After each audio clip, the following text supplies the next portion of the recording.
हमने डोमेशियन के समय में जो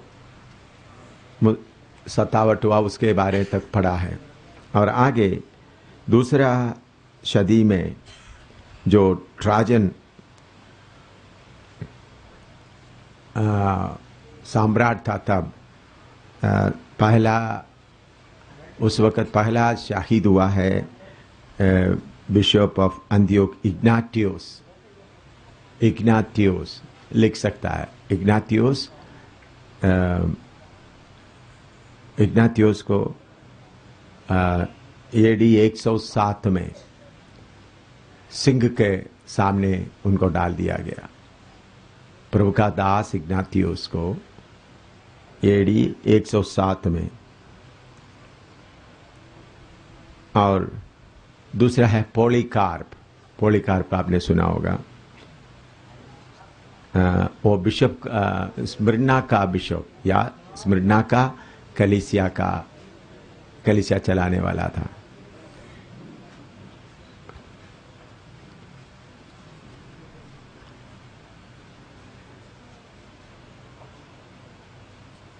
उनको उधर में पॉलीकार्प को कैसा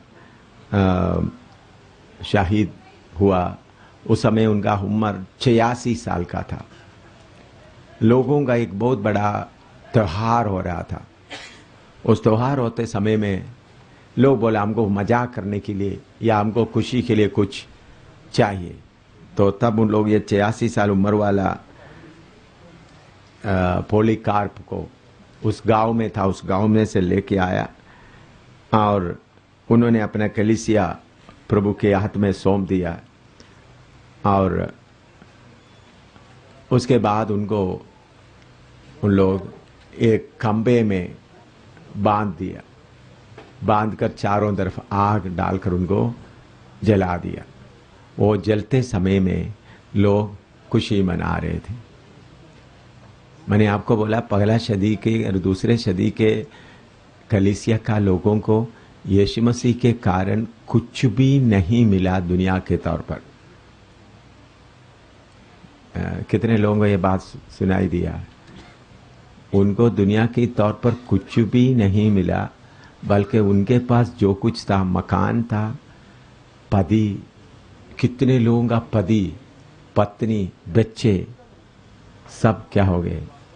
तितर पितर हो यीशु मसीह का मकान खत्म हो गए, जंगलों में रहना पड़ा और उसके बाद उनका प्राण भी खोना पड़ा। तो अभी आजकल बहुत सारा लोग मसीह में किसके लिए आता है? ताकि हम उनका दुख मुसीबत दूर हो जाए। पास्टर लोग भी सेवा करते समय में ज़्यादा इसके ऊपर ध्यान देता है। तो यीशु मसीह का उपदेश दो नहीं है। यीशु मसीह का तालीम उपदेश सिर्फ एक ही है। तो कीमत देने वाला ही परमेश्वर के राज्य में पाया जाएगा। तो पहला सदी के लोगों को बहुत नुकसान उठाना पड़ा। पॉलीकार्प बड़ा प्रभु का दास 86 साल उम्र का है। उनको इतना सेवा करने के कारण उनको मिला हुआ क्या है? उनको उधर में बड़ा त्योहार समझ लो, इधर का होली होता है, दीपावली होता है। उसी मुताबिक त्योहार के समय में उस बुजुर्ग आदमी को पकड़कर खंबे में बांध लिया।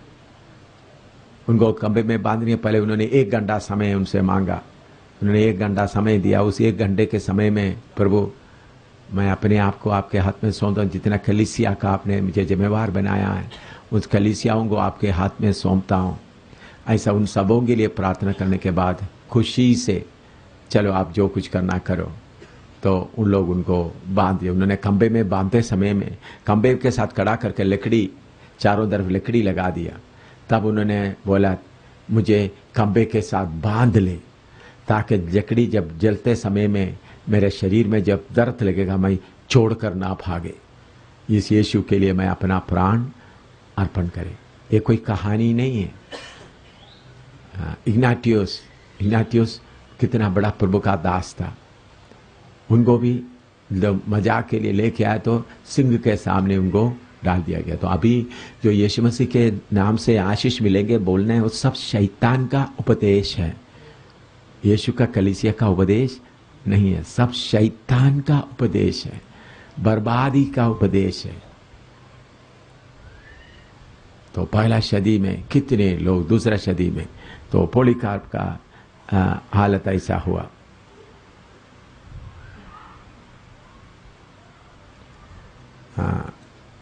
और उसके बाद एम्बरर या शहनशाह या सम्राट मरकस कोरिलियस के समय में एडी 161 से लेकर 180 में अफ्रीका में और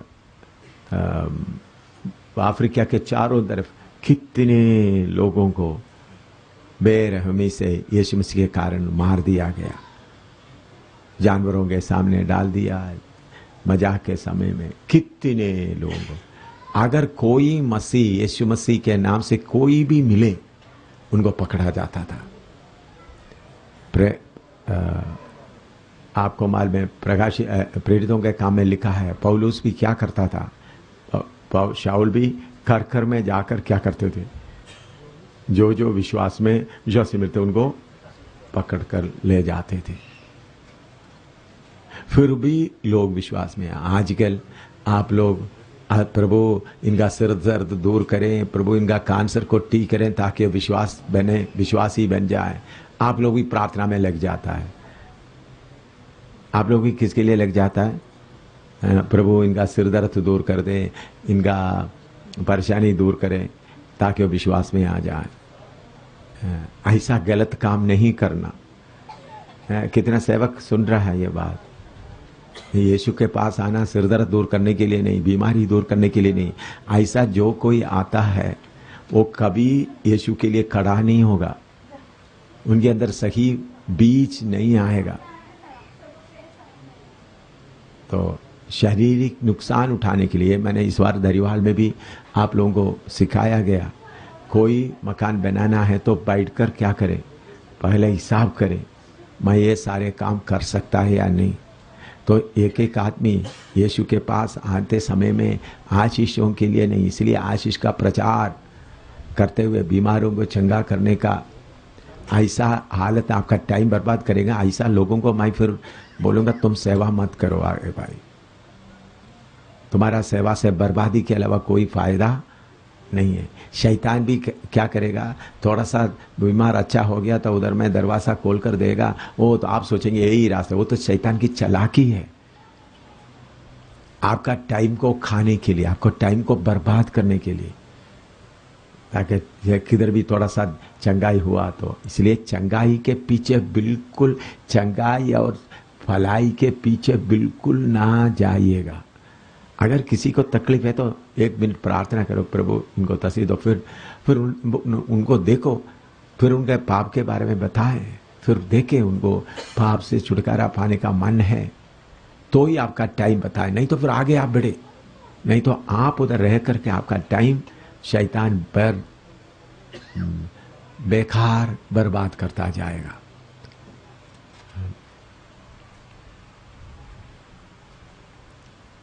और ये जो अफ्रीका में ऐसा हालत हुआ था, मसीह लोग कोई भी कोई चीज़ खरीद नहीं सकते। बाजार में जाएगा तो बाजार में देखा तो उनको क्या करेंगे, पकड़ेंगे। उनको कोई चीज़ खरीदने के लिए नहीं। और दूसरा, उनका हक भी पूरा खत्म किया था बाकी लोगों के सामने। तो उन्होंने उनको ही हक देता था जो सम्राट का पूजा करता है। उन्हीं दिनों में जगह जगह में सम्राट का रूप रखा हुआ होता था।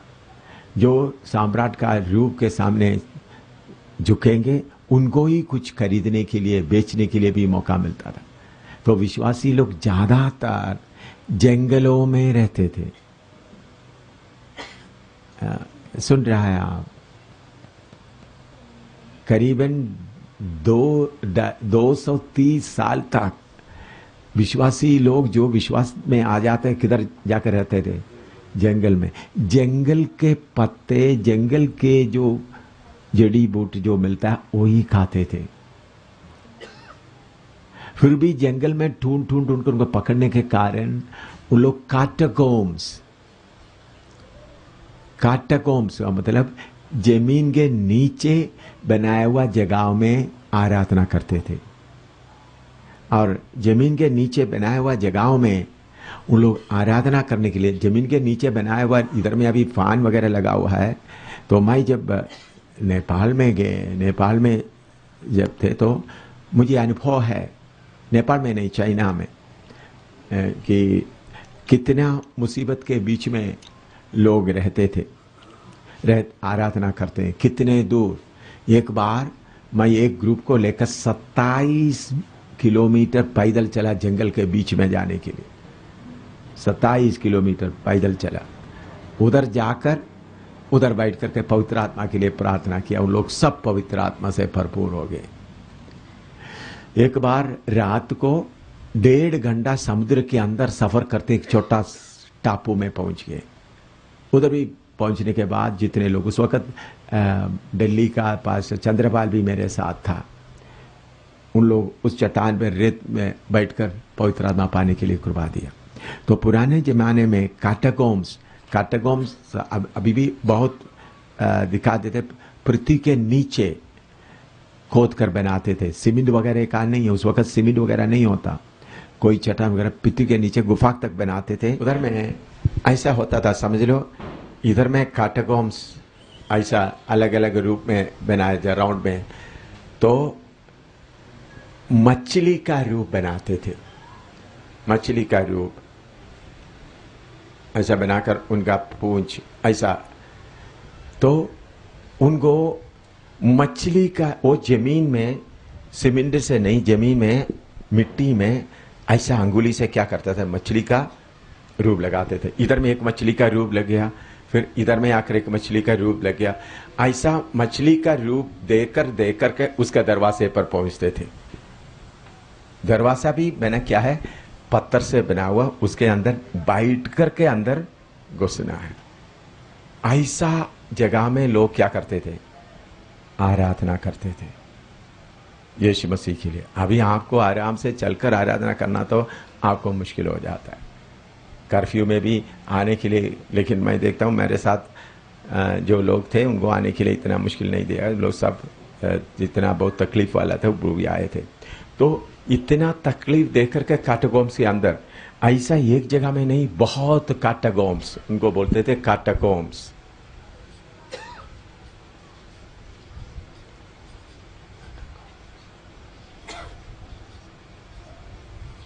कैटाकॉम्स, इस कैटाकॉम्स के अंदर लोग बैठकर क्या करते थे, आराधना करते थे। तो विश्वास के लिए कितना कीमत देते थे हम लोग। तो जो परमेश्वर के साथ का, जो स्वर्ग का वास के लिए यीशु मसीह के साथ में रहकर जो वास करना चाहता है, वो कीमत देने के बिना नहीं जा सका। आजकल आज शैतान ने क्या कर दिया, बाकी धर्म के देवताओं के पास जाकर पूजा करते वक्त में नौकरी मिल जाता है, बीमारी दूर हो जाते है, शादी हो जाता है। इसी मुताबिक मसीह का जीवन भी ऐसा बना दिया। चलो यीशु के नाम में प्रार्थना करें। तो उन लोग क्या सिर्फ देवता बदल दिया, अंदर का स्वभाव को क्या नहीं किया, बदला नहीं। क्या बदल दिया, बहुत लोग कृष्ण को छोड़कर किसको ले लिया, यीशु को ले लिया, या राम को ले लिया, मोहम्मद को छोड़कर यीशु को लिया। ऐसा यीशु को लेने से स्वर्ग में नहीं जाएगा, आपका जीवन पूरा तब्दील होना है। देवता बदलने से स्वर्ग में नहीं जाएगा। आप नरक में जाते वक्त देखेंगे बहुत पादरी लोग नरक में आपको मिलेगा, बहुत अन्य भाषा बोलने वाला नरक में मिलेगा, बहुत प्रचार करने वाले को भी आपको नरक में मिलेगा। आप समझना, जिस यीशु आप थोड़ा सा कष्ट आते वक्त रोता है, वो यीशु किनका कष्ट भी देता है, जिन्होंने यीशु के कारण जिनका घर क्या हो गया, पूरा तबाह हो गया। बच्चा कहाँ गया मालूम नहीं, पति कहाँ गया मालूम नहीं, पत्नी कहाँ गया मालूम नहीं, जिंदगी में जीवन में दो और एक बार फिर उनको मिलने का मौका नहीं मिलता। जंगल में फिर रहा है, किसके लिए, आनंद जीवन के लिए। आप उसके समान आप बनना है। आप उसके समान नहीं बना तो यीशु के दुल्हन में आप शामिल नहीं होगा। यह अच्छी तरह समझना। ये नहीं चलो अभी बहुत भीड़, अभी तो अमरनाथ में कितना भीड़ जाता है, इसी मतलब यीशु के कलीसिया में भी लोग बहुत भीड़ आता है, ये सब स्वर्ग में जाने वाला नहीं है। पर पादरियों के लिए अच्छा है, थोड़ा पैसा मिल जाएगा पेट भर के, पर पादरी भी खाएंगे, वो पादरी भी किधर जाएंगे, वो सेवक भी किधर जाएंगे। आंख के विश्वासियों को पैसा खा खा के अपने आप को पेट भरा, वो सेवक भी किधर मिलेंगे, नरक की आग में। आपका अन्य भाषा बोलने का आदत से नहीं, यीशु के समान बनना है, यीशु के समान बनना है। उसके बिना सिद्ध होने के बिना किधर नहीं जाएंगे। तो इसलिए मैं आपको बताता हूं, ये आजकल जो देख रहा है उस बात को ना देखे, वचन को देखे, वचन को समझे, वचन के अनुसार अपने आप को बनने दे। और आपको मालूम है कितने बहनों को क्या कर दिया, कोई नौजवान बहनों को मिलता है विश्वास में, उनको पूरा नंगा कर देता, नंगा कर दे के उनको सड़क में चलने देता, और बाद में उनको बोलता ऐसा करो।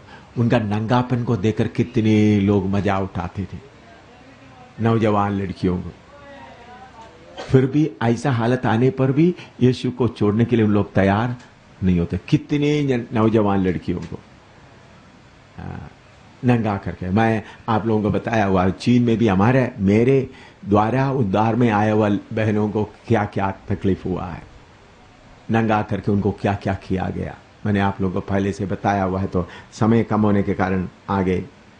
और कितने लोगों को नंगा करके जंजीरों में बांध के रखा था, पागल की तरह, पागल कुत्ते की तरह पेड़ों में बांध के रखता था, और आकर थूकते थे, लोग मारते थे, लोग आकर उनके ऊपर पेशाब कर देते थे। ये सब किस कारण? यीशु। ये सब कोई कहानी नहीं है, असली में हुआ घटना है। इन लोग देखो, यीशु आपको थोड़ा सा तो परेशानी, थोड़ा सा निंदा आ गया तो फिर आपका गुस्सा इतना है तो आप स्वर्ग में नहीं जाएगा। बाइबल उठाकर घूम रहा है, लेकिन बाइबल में लिखा हुआ मसीह का रूप आपके अंदर आना, नहीं तो आप प्रभु के पास में नहीं जाएंगे।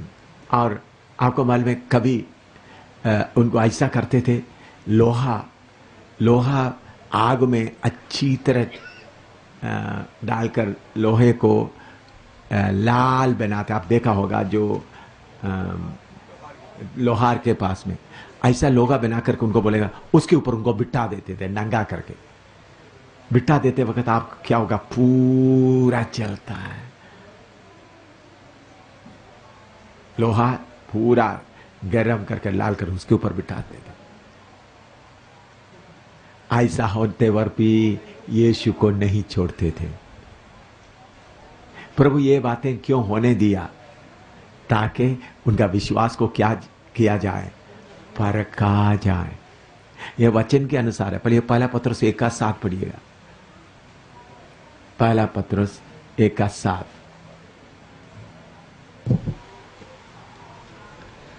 और यह इसलिए है कि तुम्हारा परखा हुआ विश्वास, जो आग से ताए हुए नाशमान सोने से भी कहीं अधिक बहुमूल्य है, यीशु मसीह के प्रकट होने पर प्रशंसा और महिमा और आदर का कारण ठहरे।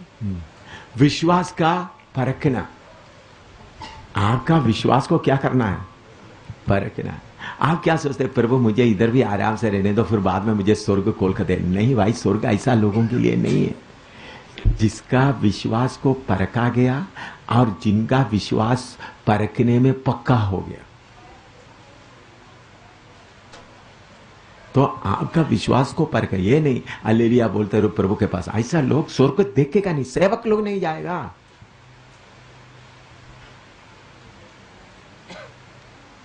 यीशु का सेवा बोल के चलते थे तो वो सेवक को क्या मिलता है? इधर में आदर मिलता है, अपना खाना पीना मिल जाता है। ऐसा नहीं मेरे प्यारो, प्रभु हमेशा एक सा है। पहला सदी का विश्वासियों को देखा है, अभी का विश्वासियों को प्रभु देख रहा है। तो सबका लेवल कैसा होना है? एक ही लेवल होना है। अभी सतावट बहुत आने वाला है, तो इसलिए मैं आपको प्रभु ने ये बताया सेवकों को, बाकी उनका सारे प्रोग्राम को कैंसिल करके वचन सीखे ताकि लोग तैयार हो जाएं उस बड़ी सतावट को सामना करने के लिए। तो अभी जो कुछ हमारे सामने जो सतावट हो रहा है कुछ भी नहीं है, जो आने वाला सतावट के सामने ये कुछ भी नहीं है। तो ऐसा बीच में सतावट के बीच में जाकर सिद्ध होना बहुत जरूरी है। वैलेंटीना एक बहन थी, वैलेंटीना, उसका नाम है वैलेंटीना।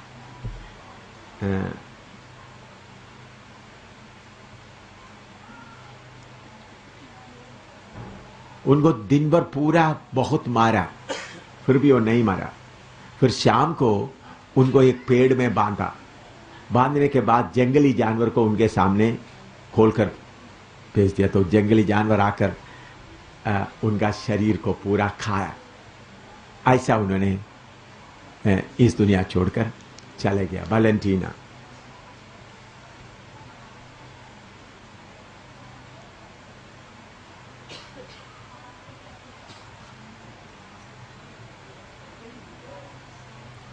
और आप सबको शायद जो किताब पढ़ने वालों को मालूम है, मार्टिन जस्टिन मार्टियर, जस्टिन, वो एक बहुत बड़ा इतिहास लिखने वाला था। और अच्छी तरह सेवक लोग भी सुनना ये बात, जस्टिन मार्टियर का कैसा, जस्टिन बहुत माना हुआ किताब लिखने वाला था यीशु मसीह के कलीसिया का। उनको अदालत में ले गया, मजिस्ट्रेट उनसे पूछा, उनको अदालत में लेके मजिस्ट्रेट उनसे पूछा, क्योंकि उन लोग जी उठने के बारे में विश्वास नहीं करते। तो मजिस्ट्रेट ने उन्हें पूछा कि तुम सोचते हैं कि तुम मरे हुए में से जी उठेंगे? क्या सवाल पूछा सुनो, अदालत में ले जाकर खड़ा करके उनसे पूछा, क्या तुम सोचते हैं तुम मरे हुए में से जी उठेंगे? तो उन्होंने बोला, मैं सोचता नहीं बल्कि मुझे पक्का मालूम है मैं मरे हुए में से जी उठूंगा। एकदम सबके सामने वो मजिस्ट्रेट उनका गर्दन काटने की आज्ञा दिया। तो मरे हुए में से जी उठना ये विश्वास रखने के कारण उनका गर्दन क्या कर दिया, काट दिया गया। क्योंकि वो प्रचार करता था, न्याय के दिन आता है, किताब लिखने वाला था। उन्होंने उनको बोला, तो सचमुच में मरे हुए में से जी उठेंगे? नहीं, तुम सोचते हैं तुम मरे हुए में से जी उठेंगे? उन्होंने बोला, मैं सोचता नहीं बल्कि पक्का मुझे मालूम है मैं क्या होगा, मरे हुए में से जी उठेंगे। ये बोलने के कारण उनको क्या कर दिया है? तो आपको मालूम हो रहा है विश्वास के लिए कितने लोग कीमत दे दिया। हाँ, एडी 195 में, एडी 195 में सेप्टिमस उधर का शहंशाह था, उन्होंने आया, रोमी लोग कोई भी मसीह नहीं बनेंगे। रोमी लोग कोई भी, अगर कोई मसीह बन गया उनका जायदाद पूरा कब्जा किया जाएगा, उनको घर से निकाल दिया जाएगा। उनमें से जो कोई ताकत वाला है, जो शरीर में कोई ताकत हो, उनको जानवर की तरह उनको गुलाम बना दिया जाएगा। जैसा हमारा गधा है और गधा के साथ और दूसरा बैल है, इसी मुताबिक कोई भी विश्वासी बनेगा तो उनको क्या बना दिया जाएगा, उनका जायदाद पूरा सरकार कब्जा किया जाएगा, बाद में उनको गुलाम बना दिया जाएगा। फिर उनका काम क्या है, जानवर की तरह कार्य करना। ऐसा होने पर भी कितने लोग, अभी हम लोग क्या करता है, सिरदर्द दूर करने के लिए यीशु के ऊपर लोगों को लाता है। कितने बार बोलने पर भी कुछ सेवक लोगों का मन ऐसा है, चलो ये बच जाएगा बच जाएगा बच जाएगा बोलकर फिर भी उनके पीछे पड़ा रहता है। मैं समझ रहा है आपको? तो मसीह बनने के लिए कीमत देने वाला ही बन सकता है। आप किसी को नकली, किसी को कैसा भी लाने के लिए कोशिश ना करें। वो आपका सिर्फ टाइम खाएगा। उधर में मसीह बनेगा तो क्या होगा? पूरा घर। तो मसीह बनने के पहले बैठ कर सोचना पड़ेगा, मैं मसीह बनेगा मेरा घर क्या हो जाएगा? खत्म हो जाएगा। मेरा पति को कोई ले जाएगा, मेरा पत्नी को कोई ले जाएगा, मेरे बच्चे को कोई ले जाएगा। सब आप लोग सुन रहा है? ऐसा स्टैंडर्ड में आजकल कितना विश्वासी बन जाता है? बोलिए, आप लोग सेवक लोग कितने लोगों को बनाता है? अगर किसी का तकलीफ दूर नहीं होता, आप उपवास में बैठकर उसके लिए प्रार्थना शुरू करते, प्रभु इनका तकलीफ दूर करें, ताकि वो विश्वास में, आप ही स्वर्ग में नहीं जाएगा, आपका विश्वासी भी स्वर्ग में जाएगा। सुन लग, कौन नहीं जाएगा? आप पहले नहीं जाएगा, आप नहीं जाएगा, आपका विश्वासी भी नहीं जाएगा। ये बात आपसे अच्छी तरह समझिए।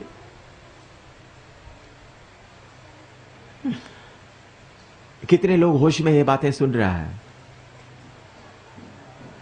बार बार आपको ये बातें सुनाने के लिए मौका नहीं मिलेगा।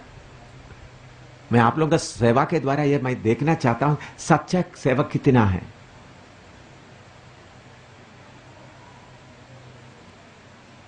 ऐसा इतना सत्तावट होने पर भी कितने लोग किसमें आ गया?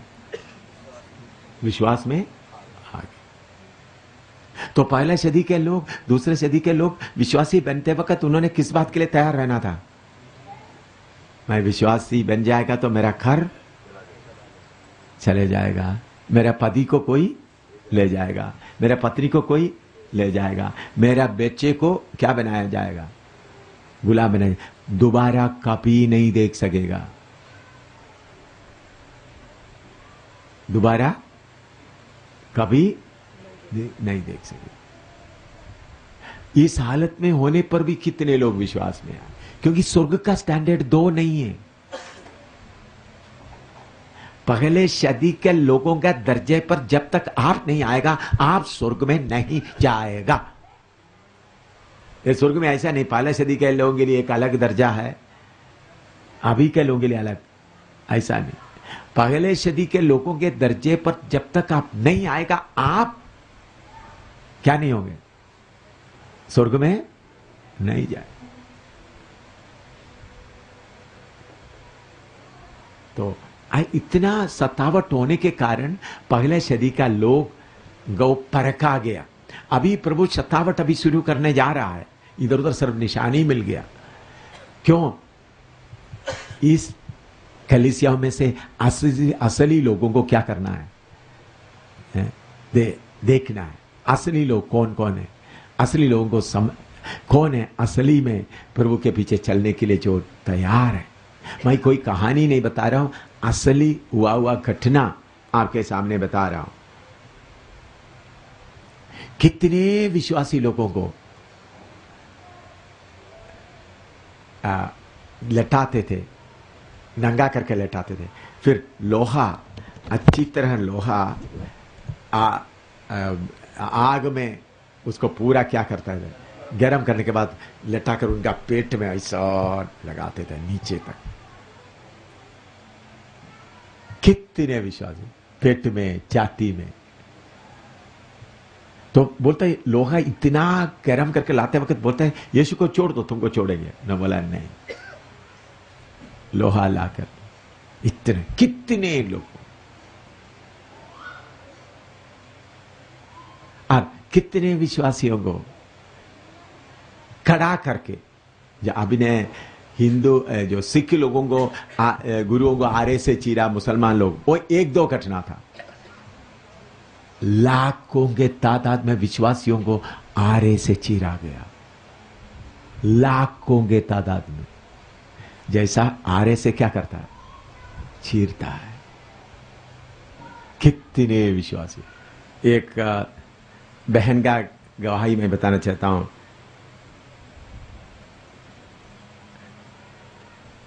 उसका नाम भी आता है लियोनीडिस, और उनको जेल में डाल दिया।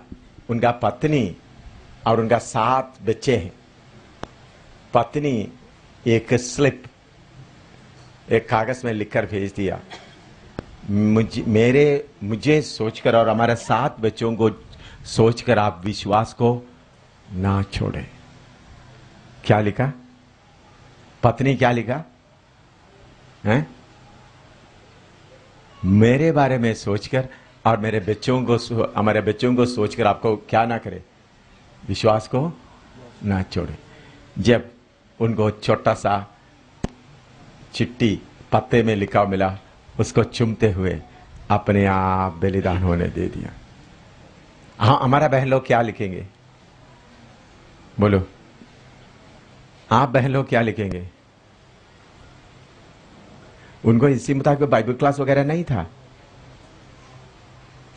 वो बहन लिखा मेरे बारे में और 7 बच्चों को सोचकर आप विश्वास को ना छोड़े। आप लोग क्या लिखेंगे? आप लोग बोलेंगे कैसा भी आप निकल आ जाओ, है? मेरा प्रेम को थोड़ा याद करो, हम इकट्ठा मरेंगे। उन्होंने बोला आपको पकड़ के ले गया, कोई बात नहीं, मुझे और मेरे बच्चों को याद करके क्या करें, विश्वास को ना छोड़े। वो पत्ते में लिखकर उनको जेल के अंदर मिल गया, तो उन्होंने मरने के लिए आगे तैयार होकर आ गए। परपचुआ, आप लोग पढ़े होंगे, परपचुआ कैसा अपना छोटे दूध पीने वाला बच्चों के साथ में यीशु मसीह के लिए कैसा उनको सताकर मार दिया गया। उनको परपचुआ का बोला है, उनको बोला हुआ क्या है? एम्परर के नाम से एक बार प्रार्थना करो। क्या बोला? शाहनशाह, शाह जो सम्राट के नाम से क्या करो? एक बार प्रार्थना करो। परपचुआ एक बहन थी, उनका बच्चा भी दूध पीने वाला बच्चे थे।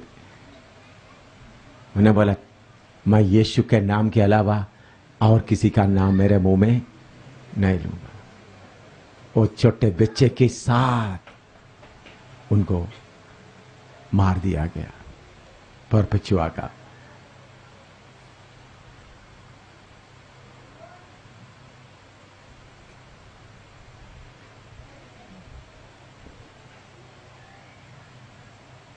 और कितने लोग बपतिस्मा लेकर आते ही कहीं बपतिस्मा करके किसी को मालूम हो जाते तो लोग जाकर चुप कर रहते थे, कहां बपतिस्मा होता। बपतिस्मा लेकर बाहर आते ही उनको गुलाम बनाकर ले जाएगा या उनका गर्दन काट देगा। तो लोगों को बपतिस्मा लेना है तो किसके लिए तैयार होकर बपतिस्मा लेते थे? बोलो, गर्दन कटवाने के लिए तैयार होते थे, अच्छा होने के लिए। फिर भी कितने लोग बपतिस्मा लेते थे। अभी उसी मुताबिक इधर में होगा तो कितने लोग विश्वास में आएगा? कितने लोग विश्वास में आएगा?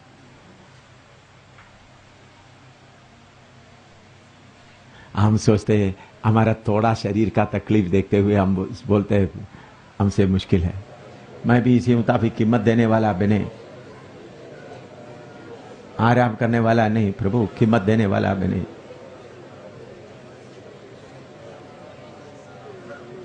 हालेलुया।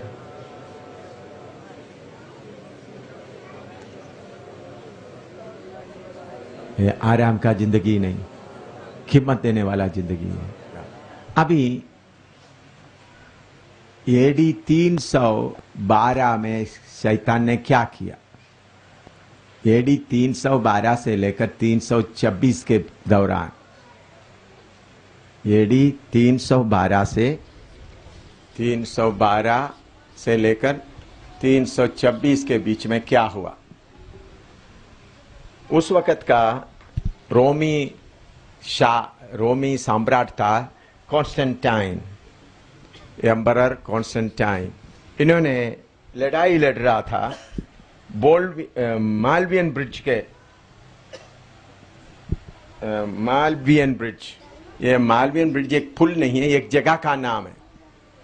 उधर में लड़ाई के लिए आगे जाते समय में शैतान ने किया हुआ एक चालाकी, उन्होंने आसमान में एक सलीब देखा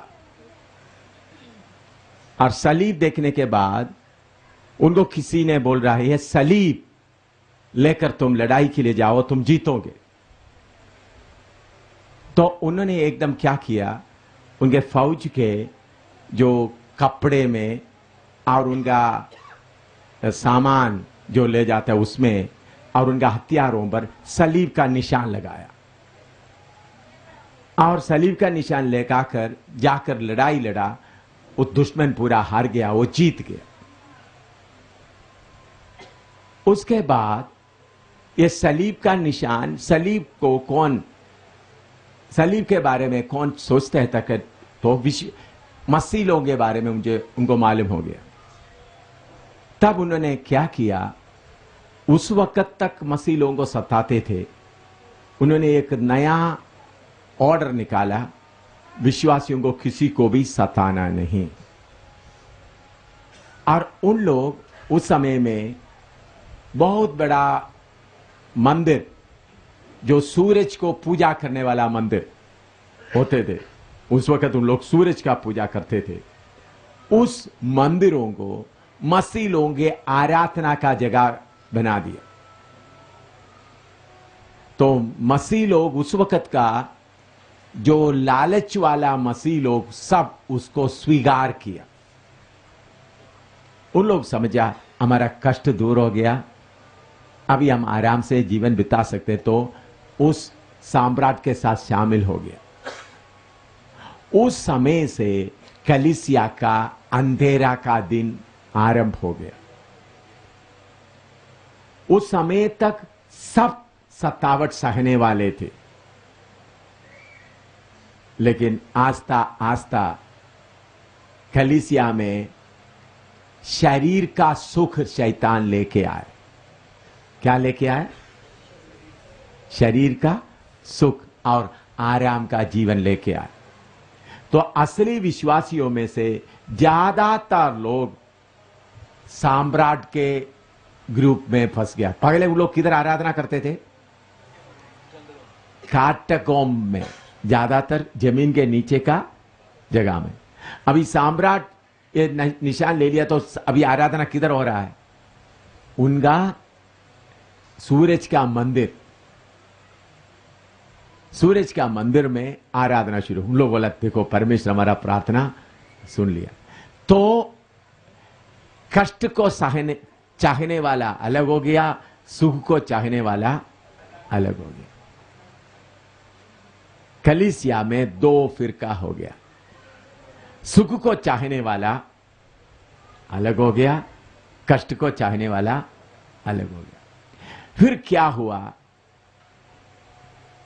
कॉन्स्टेंटाइन, फिर मैं आगे जाकर रोमन कैथोलिक कलीसिया का उत्पन्न, कहां उसका आरंभ हुआ, उसको पूरा, उसका पहला बिशप कौन था, कैसा पूरा इतिहास आपको बताएंगे, कहां से आगे आया, कैसा है, तब आपको और क्लियर इसको बारे में बताएं। मैं उस बिशप का नाम और दूसरा उसका जो कौन सा डेट से शुरू हुआ, जो मैं आपको सिखाएंगे, आप जाकर रोमन कैथोलिक का बड़े बड़े मामूली पादरियों को ये बात मालूम नहीं, बड़े बड़े लोगों को पूछ सकता है कैसा ये हुआ। तो आज भी आप जाकर देखें, रोमन कैथोलिक का भी हो या सीएनआई का हो, गिरजा अगर कैसा होता है बोलो, उसका मुंह पूरब की ओर होता है। हर जगह में आप देखें, गिरजाघर बनाएगा तो किधर में होता है, उसका मुंह किधर के होता है? पूर्व और पश्चिम होता है।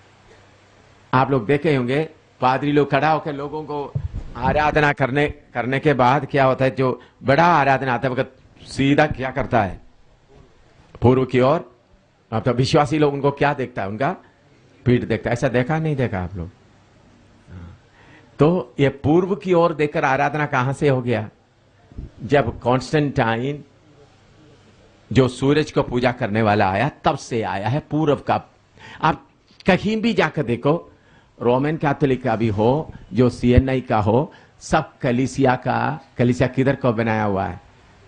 पूर्व और पश्चिम। उनका पादरी कड़ा होने का जगह, जो देकर प्रार्थना करने का जगह किधर का, ताकि सारे विश्वासी किधर की ओर देकर आराधना करें। हाँ, प्रभु यीशु मसीह कहा है 2 या 3 मेरे नाम से इकट्ठा होता है, मैं उनका पूर्व में आता हूं। हैं? किधर आता है? मैं उनके बीच में आता हूं। तो रोमन कैथोलिक कलीसिया खुद 7 करोड़ विश्वासियों को खत्म किया। कम से कम कितना? 7 लाख नहीं, 7,000 नहीं, 7 करोड़ सही विश्वासियों को क्या किया? खत्म किया। उनका जायदाद पूरा, आज रोमन कैथोलिक क्यों इतना अमीर बनकर रहता है? सारे कलीसियाओं का तंतबड़त उन्होंने क्या कर दिया? लूट कर ले लिया। वो सब मैं इतिहास के तौर पर आपको वो सब्जेक्ट आ रहा है, उस रोमन कैथोलिक कलीसिया का बुनियाद कैसा बना, बुनियाद से पूरा। तो रोमन कैथोलिक कलीसिया ही खुद 7 करोड़ विश्वासियों को खत्म किया है। यह अन्य जाति का शहंशाह एम्परर के अलावा, जो सम्राट जितने लोगों को खत्म किया, उसके अलावा कितना लोगों को खत्म किया। ये जो सत्तावट बढ़ते समय में कुछ फायदा हुआ। एक है विश्वासियों के अंदर का सील के लिए हिंदी में क्या बोल सकता है? जोश या सील के लिए क्या बोल सकता है? जलन। वो पक्का बने रहा। सील इस DAL, सील, जलन। हाँ, यीशु के लिए एक जलन रहता था। हैं? बहुत तेरा विश्वासियों की यीशु के लिए कोई जलन ही नहीं रहता। जलन, जो कष्ट उठाने वालों को एक जलन आता है विश्वासियों के। और दूसरा, उनके अंदर आने वाला नए आसमान नए जमीन के बारे में एक उम्मीद बढ़ता गया, क्योंकि उनका जमीन जायदाद सब छीन कर ले गया, बच्चा को बर्बाद कर दिया, पत्नी को ले गए या पति को ले गए। फिर उनके अंदर क्या रहा? यीशु आएगा, नया पृथ्वी में नया आसमान में यीशु के साथ रहेंगे। उम्मीद बढ़ता गया। और तीसरा बात है, व्यक्तिगत जीवन में पवित्रता ही ज्यादा रहा। व्यक्तिगत जीवन में क्या रहता था ज्यादा? पवित्रता है। मैं पवित्र रहूं, मैं यीशु के लिए पवित्र रहूं। और सबसे बड़े, विश्वासियों के बीच में एक मन बना रहा। क्या रहा? एक मन। क्योंकि अभी कुछ है ही नहीं। पति को कहीं ले जाता है, पत्नी को कहीं ले जाता है। विश्वासी लोग आपस में एक शरीर का अंग बनकर रहते थे, एक मन। अभी आप देख लो, आपका पति पत्नी और जमीन से सबसे आपको अलग करेगा तो एक मन आएगा नहीं आएगा? मेरी सवाल आपको समझ में नहीं आया? आपको पत्नी को कहीं इधर से भेज दे, आपके बच्चों को और कहीं भेज दे, आपके घर से आपको निकाल दे, मैदान में खड़ा कर दे, हैं? तो देखने के लिए मकान नहीं, पत्नी नहीं, बच्चे नहीं, फिर देखने के लिए नस्ती में खड़ा हुआ भाई है या नस्ती में खड़ा हुआ बहन है, तो एक मन आएगा नहीं आएगा? मेरी बात समझ में आया? समझ आया आपको? नहीं, मेरे ख्याल में आपको। जब तक ये मेरा मेरा मेरा मेरा मेरा रहेगा तो तब तक एक मन नहीं होगा। मेरा पति, मेरा पत्नी, मेरा मकान, मेरा कपड़ा, मेरा। तो इसलिए एक मन आने के लिए प्रभु ने बोला सब अपने आप को क्या करे? इनकार करे। तो बहुत लोग बोलते प्रभु क्यों? मेरे प्यारों, अगर आप एक मन बनेगा तो ही शरीर का अंग बन सकता है। तो पहले सदी के लोग एक मन बनकर रहा। क्यों? जमीन भी है ही नहीं। विश्वासी बन गया तो जमीन जायदाद ले जाता है। विश्वासी बन गया तो पति को अलग कर देता, पत्नी को अलग कर देता, बच्चे को अलग कर देता। तो फिर क्या रहता था? एक मन। तो इसलिए खास 4 बात ये सतावट के कारण बने रहा। सबसे पहले विश्वासियों के अंदर क्या रहता था? जलन रहता था। दूसरा, उम्मीद, होप रहता था। तीसरा, व्यक्तिगत जीवन में पवित्रता है। पांचवा क्या था? विश्वासियों के बीच में आपस में एक मन रहता था। हालेलुया। ये आप भूल जाओगे इस समझ में कितने बात दोबारा बताइए। जो सतावट के कारण कलीसिया में क्या क्या आया है? सबसे पहले क्या आया? सबके अंदर एक गैरत, ये जलन। दूसरा, आने वाले नया पृथ्वी नया आसमान के बारे में एक आशा आ गया। तीसरा, पवित्रताई के लिए व्यक्तिगत जीवन में पवित्रता। चौथा क्या था? एक मन। अभी भी हमारे बीच में वो आना तो प्रभु को क्या करना पड़ेगा? हैं? बोलो, आपका घर को तोड़ना पड़ेगा। सुना? कितने लोग सुना? आपका घर को आपका अपना अपना बोलता हुआ उसको क्या करना पड़ेगा? तोड़ना पड़ेगा। प्रभु को ये कार्य करना पड़ेगा, तभी एक मन। नहीं तो फिर भी मेरा मेरा मेरा मेरा मेरा। हाँ, सब हम एक है, लेकिन असली बात में आते वक्त मेरा मेरा मेरा। अभी इधर सुने, मैं प्रभु का धन्यवाद देता हूं।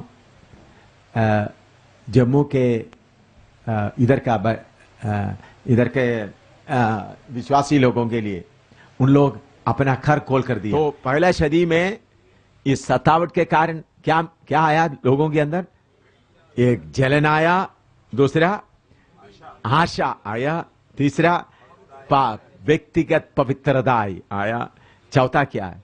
विश्वासियों के अंदर एक मन आया। तो इन्हीं दिनों में वही चाहिए। थोड़ी देर प्रार्थना करें, फिर दूसरा विषय। अभी खत्म नहीं हुआ, विषय शुरू करेंगे। थोड़ा प्रार्थना करें।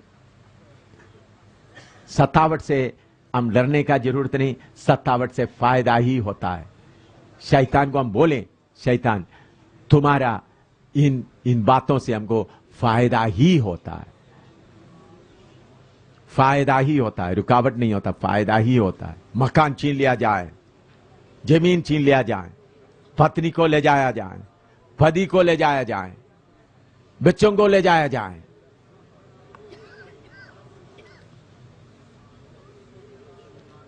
हालेलुया,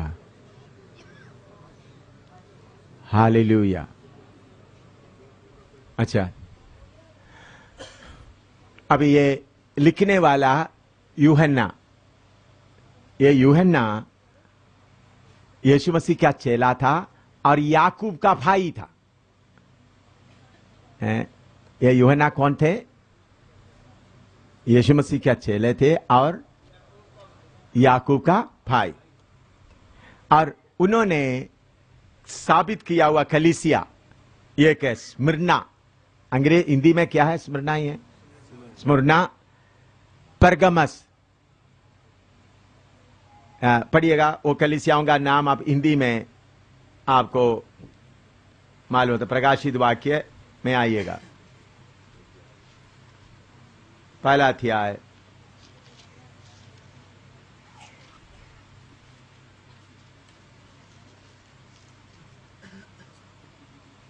उसका 11वां पद पढ़िएगा।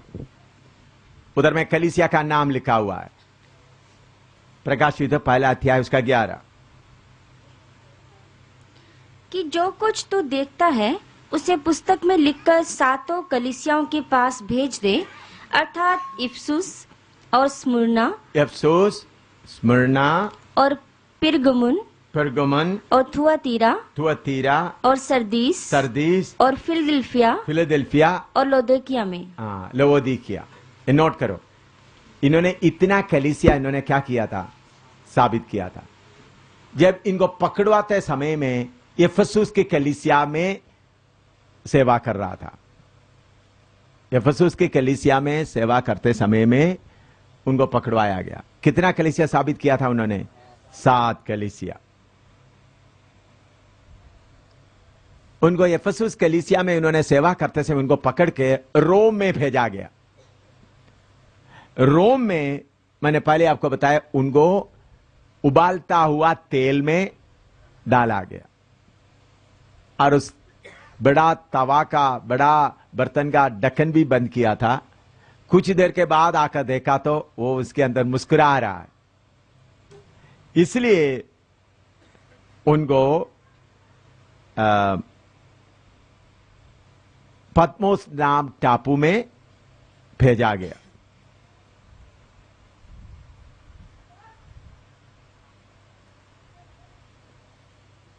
डोमिशियन, एम्परर डोमिशियन, कौन उनको पद्मोस टापू में भेजा गया?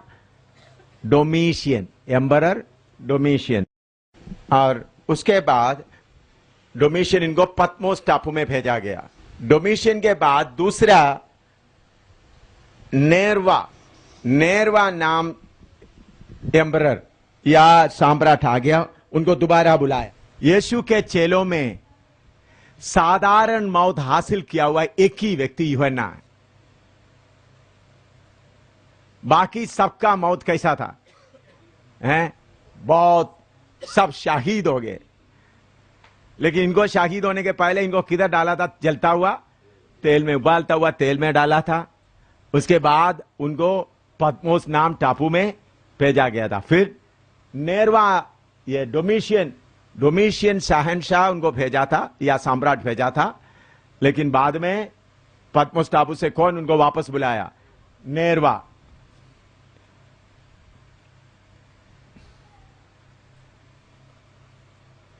ये किताब एडी 96 में लिखा है करके आम तौर पर जो किताब बाइबल के बारे में जो पंडित लोग सोचकर बताते हैं, एडी 96, एडी 96, ये किताब एडी 96 में लिखा है।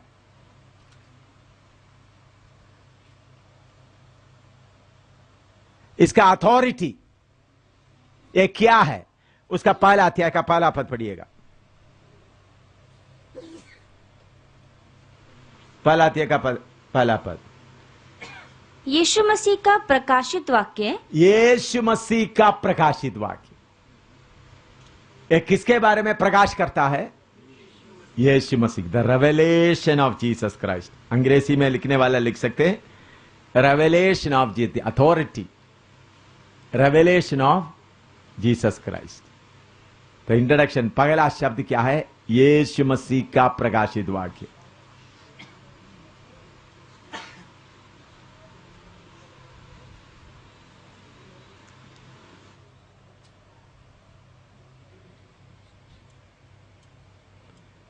बाइबल में एक ही किताब है जिसमें पढ़ने वालों को आशीष दिया हुआ किताब।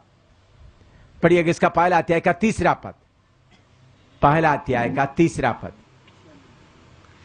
धन्य है वह जो इस भविष्यवाणी के वचन को पढ़ता है और वे जो सुनते हैं और इसमें लिखी हुई बातों को मानते हैं। एक ही किताब है। यह पढ़ने वाला भी धन्य है, जिसको पढ़ना नहीं आता बाकी लोगों से क्या करना चाहिए? सुनना। पढ़ने वालों को भी धन्य है और सुनने वाला। आप अपने बच्चों को बोलना, और आप में से कोई जिसको हिंदी नहीं आता है या उर्दू नहीं आता है या पंजाबी नहीं आता है, आप अपने बच्चों को बोलना, बेटे पढ़ो। ये पढ़ने वालों को आशीष मिलता है और सुनने वालों, एक ही किताब है। और जिन्होंने इसके वचन को नहीं मानता उनको श्राप बताया हुआ एक ही किताब है। प्रकाशित वाक्य 22 का 18 और 19 पढ़िएगा। प्रकाशित वाक्य 22 का 18 और 19। मैं हर एक को जो इस पुस्तक की भविष्यवाणी की बातें सुनता है गवाही देता हूँ कि यदि कोई मनुष्य इन बातों में कुछ बढ़ाए तो परमेश्वर उन विपत्तियों को जो इस पुस्तक में लिखी है उस पर बढ़ाएगा, और यदि कोई इस भविष्यवाणी की पुस्तक की बातों में से कुछ निकाल डाले तो परमेश्वर उस जीवन के पेड़ और पवित्र नगर में से जिसकी चर्चा इस पुस्तक में है उसका भाग निकाल देगा। पहले अध्याय में लिखा है, पहला अध्याय तीसरा पद में लिखा है, जो इसको पढ़ता है उनको क्या मिलेगा? आशीष मिलेगा। लेकिन आखिरी 22वां अध्याय में आकर क्या लिखता है? दोबारा पढ़ो, 22वां अध्याय का 18-19। मैं हर एक को जो इस पुस्तक की भविष्यवाणी की बातें सुनता है गवाही देता हूँ गवाही देता हूँ कि यदि कोई मनुष्य इन बातों में कुछ बढ़ाए तो परमेश्वर उन विपत्तियों को जो इस पुस्तक में लिखी है उस पर बढ़ाएगा। और यदि कोई इस भविष्यवाणी की पुस्तक की बातों में से कुछ निकाल डाले तो परमेश्वर उस जीवन के पेड़ और पवित्र नगर में से जिसकी चर्चा इस पुस्तक में है उसका भाग निकाल देगा। हाँ, अच्छा, इस किताब का एक दूसरा खूबी यह है, नंबर 7 बार बार आता है। 7 नंबर बार बार आता है। पहला पढ़िएगा 1 का 12 पढ़िएगा, 1 का 12 या 13, हिंदी में 12 या 13 पढ़िएगा। और मैंने उसे जो मुझसे बोल रहा था देखने के लिए अपना मुंह फेरा और पीछे घूमकर मैंने सोने की 7 दीवटें देखी। हाँ, सबसे पहले सोने का 7 दीवट लिखो, 7 कैंडल स्टिक। अंग्रेजी में लिखने वाला लिखे 7 कैंडल स्टिक या सोने का 7 दीवटें। तो हेडिंग लिखने, इसमें नंबर क्या है, 7 का नंबर बहुत है, वो मैं आपको इकट्ठा निकाल के बताना चाहता हूं। पहले क्या है, 7 कैंडल स्टिक, 7 दीवटें या 7 कैंडल स्टिक। नंबर 2, 5 का प्रकाशित 5 का 1 पढ़िएगा, प्रकाशित वाक्य 5 का 1। और जो सिंहासन पर बैठा था मैंने उसके दाहिने हाथ में एक पुस्तक देखी जो भीतर और बाहर लिखी हुई थी और वह 7 मोहर लगाकर बंद की गई थी। 7 मोहर लगाया हुआ है उसमें। एक 7 दीवट देखा, उसके बाद क्या देख रहा है, 7 मोहर, 7 सील, 7 सील।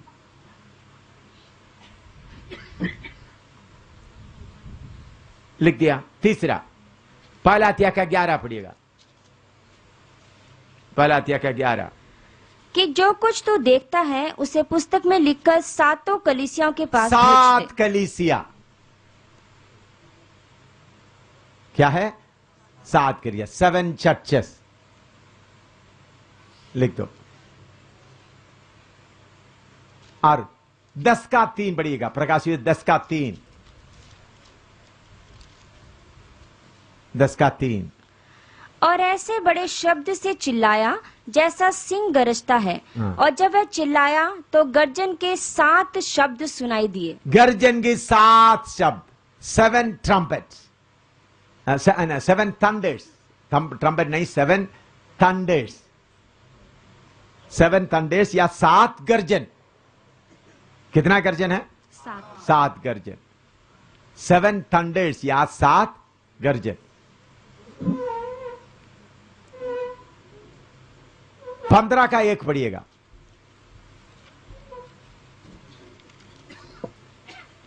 15 का 1। फिर मैंने स्वर्ग में एक और बड़ा और अद्भुत चिन्ह देखा, अर्थात 7 स्वर्गदूत। 7 स्वर्गदूत, उधर में भी क्या मिला है, 7 स्वर्गदूत। 7 का नंबर बाद में, इसका मैं एक्सप्लेन बाद में आपको करेंगे। 7 स्वर्गदूत। और 17 का 9 पढ़िएगा, 17 का 9। उस बुद्धि के लिए जिसमें ज्ञान है यही अवसर है, वे 7 सिर 7 पहाड़ हैं। 7 सिर 7 पहाड़। 2 बात उधर है, 7 सिर और 7 पहाड़। अभी प्रकाशित 8 का 2 पढ़िएगा। और मैंने उन 7 स्वर्गदूतों को जो परमेश्वर के सामने खड़े रहते हैं देखा और उन्हें 7 तुरियां दी गई। 7 तुरियां दिया गया, 7 ट्रम्पेट्स, 7 तुरियां।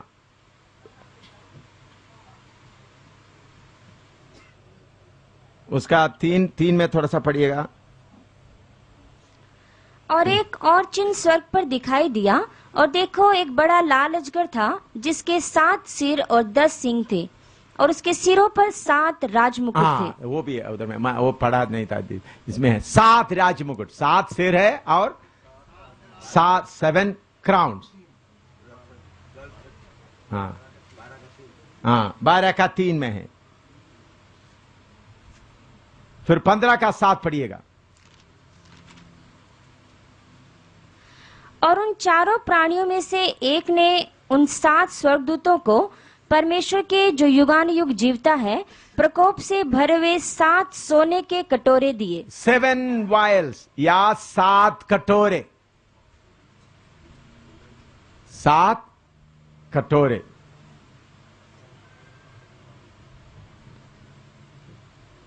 हाँ, 15 का एक पढ़िएगा। फिर मैंने स्वर्ग में एक और बड़ा और अद्भुत चिन्ह देखा, अर्थात 7 स्वर्गदूत जिनके पास 7 पिछली विपत्तियां थी।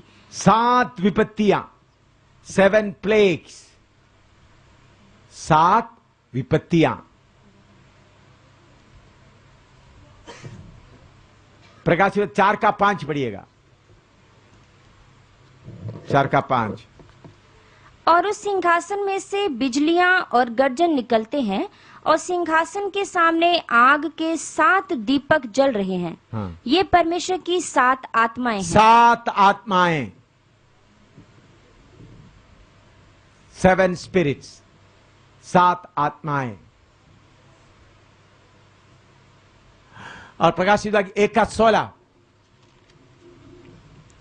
और वह अपने दाहिने हाथ में 7 तारे लिए हुए था। 7 तारे, 7 स्टार्स।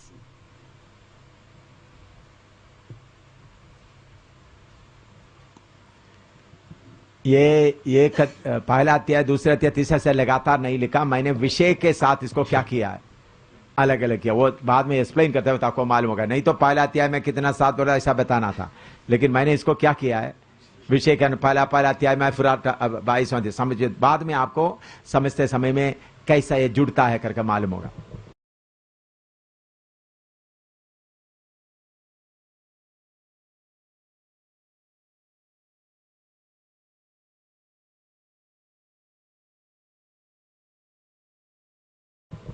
अभी इसमें 7 नो मोर, 7 नो मोर होगा नहीं। कितना होगा नहीं, कितना है 7 पढ़िएगा। 21 का 1 पढ़िएगा। प्रकाशित वाक्य 21 का 1। फिर मैंने नए आकाश और नई पृथ्वी को देखा, क्योंकि पहला आकाश और पहली पृथ्वी जाती रही थी और समुद्र भी ना रहा। समुद्र ना रहा, ना रहने वाला 7 बातें। समुद्र ना रहा, नो मोर सी। 21 का 4 पढ़िएगा। और वह उनकी आंखों से सब आंसू पोंछ डालेगा, और इसके बाद मृत्यु ना रहेगी, ना शोक, ना विलाप, ना पीड़ा रहेगी। विलाप ना रहेगा, नो मोर सोरो। क्या नहीं रहेगा? विलाप ना रहेगा। और नो मोर क्राई, नो मोर क्राई, शोक ना रहेगा। फिर नो मोर पेन या पीड़ा नहीं रहेगा। उसी आयत में मिल रहा है ना।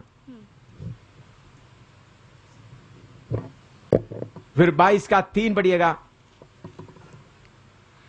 और फिर श्राप ना होगा। श्राप, नो मोर कर्स, श्राप ना होगा। फिर 22 का 5 पढ़िएगा। और फिर रात ना होगी। रात नहीं रहेगा।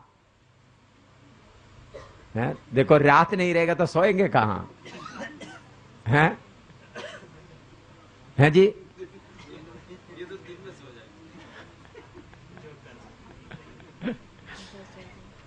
अच्छा, 21 का 4 पढ़िएगा दोबारा। और वह उनकी आंखों से सब आंसू पोंछ डालेगा, और इसके बाद मृत्यु ना रहेगी। मौत ना रहेगा। मौत में आखिरी में लाया। देखो, 7 नो मोर है, 7 ना रहेगा। एक समुद्र ना रहेगा, मातम या विलाप ना रहेगा, शोक नहीं रहेगा, पीड़ा नहीं रहेगा, श्राप नहीं रहेगा, रात नहीं रहेगा, मौत नहीं रहेगा। कितना हो गया? 7 मिल गया ना। इधर में 7 का बहुत बात मिलता जुलता है। कौन कौन सा 7 बोलिएगा?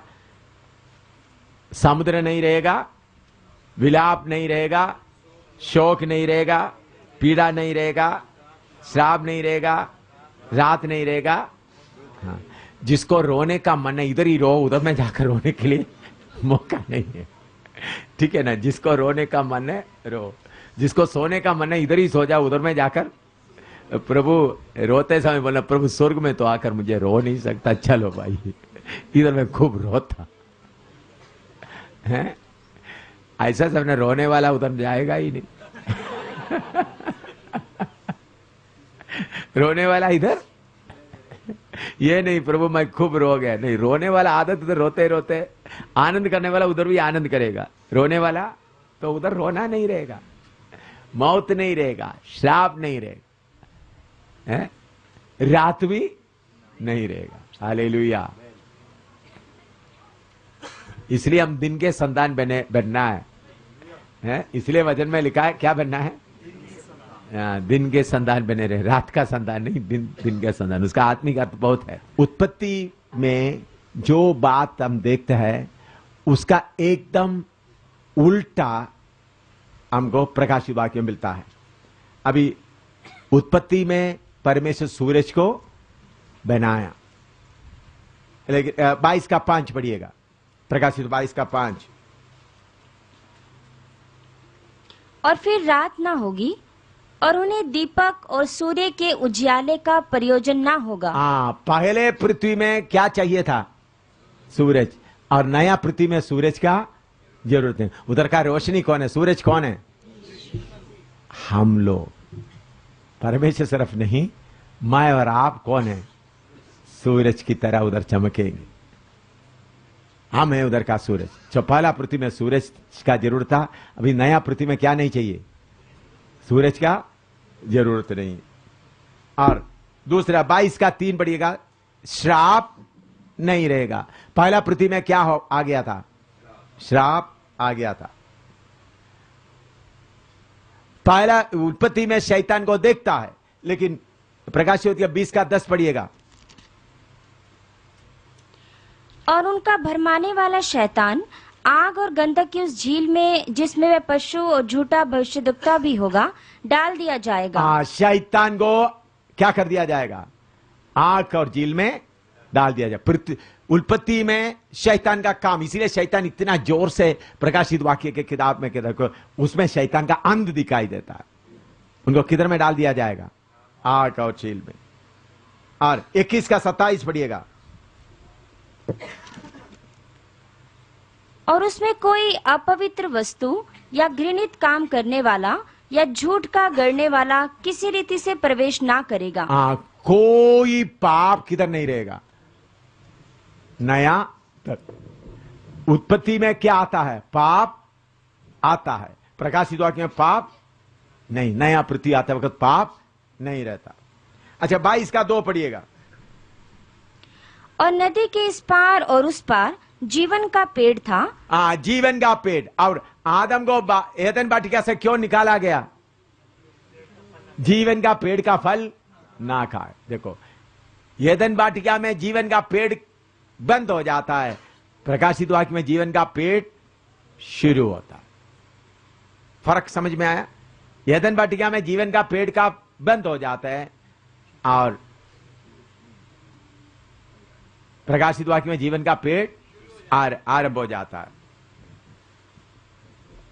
उत्पत्ति में परदीसा खो गया, लेकिन प्रकाशित वाक्य में पैराडाइज या परदीस फरदोस खो गया, लेकिन प्रकाशित वाक्य में फरदोस मिल गया। उत्पत्ति में शैतान का जय है। आदम को कैसा उन्होंने कब्जा किया। प्रकाशित वाक्य में शैतान का पूरा बर्बादी अंत है। उत्पत्ति में शैतान का जय और प्रकाशित वाक्य में शैतान का अंत।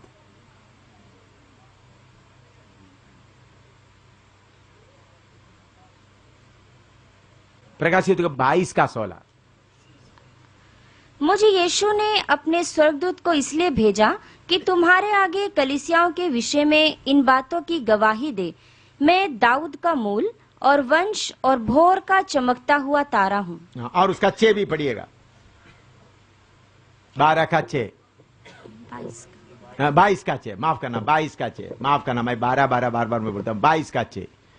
फिर उसने मुझसे कहा, ये बातें विश्वास के योग्य है और सत्य है। हाँ, और प्रभु ने जो भविष्यद्वक्ताओं की आत्माओं का परमेश्वर है अपने स्वर्गदूत को इसलिए भेजा कि अपने दासों को वे बातें जिनका शीघ्र पूरा होना अवश्य है दिखाए। इस किताब में जो जो बातें लिखा यीशु मसीह सीधा इसका सर्टिफाई किया गया।